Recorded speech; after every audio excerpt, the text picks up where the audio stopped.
झूठो ही जिंदगी के हो जाई सजा, मिली न कबो कुआर वाला मजा, ऐसन मरद नहीं मिल पाई, ऐसन मरद नहीं मिल पाई।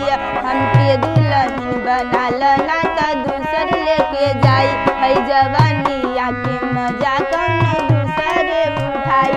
हमरा पीछे पड़ल बाड़े हमरा जीजा जी के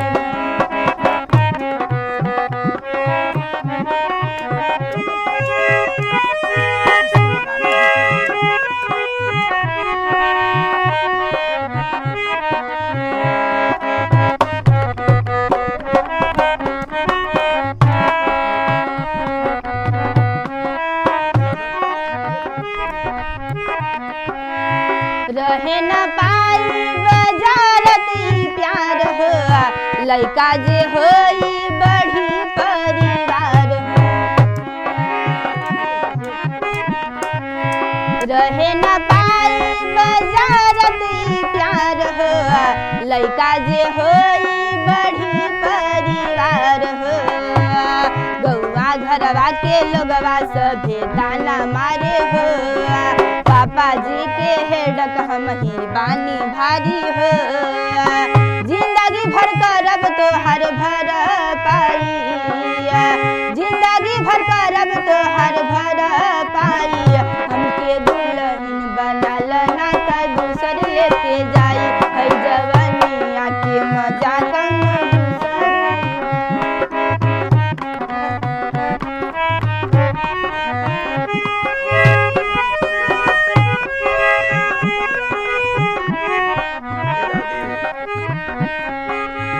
झूठो ही जिंदगी के हो जाई सजा, मिली न कबो कुआर वाला मजा, ऐसन मरद नहीं मिल पाई, ऐसन मरद नहीं मिल पाई। हमके दुल्हन बनाल ना त दूसर लेके जाई, है जवानिया के मजा कौनो दूसरे उठाई। हमरा पीछे पड़ल बाड़े हमरा जीजा जी के भाई। पत्ती सटती है दादी वाजा से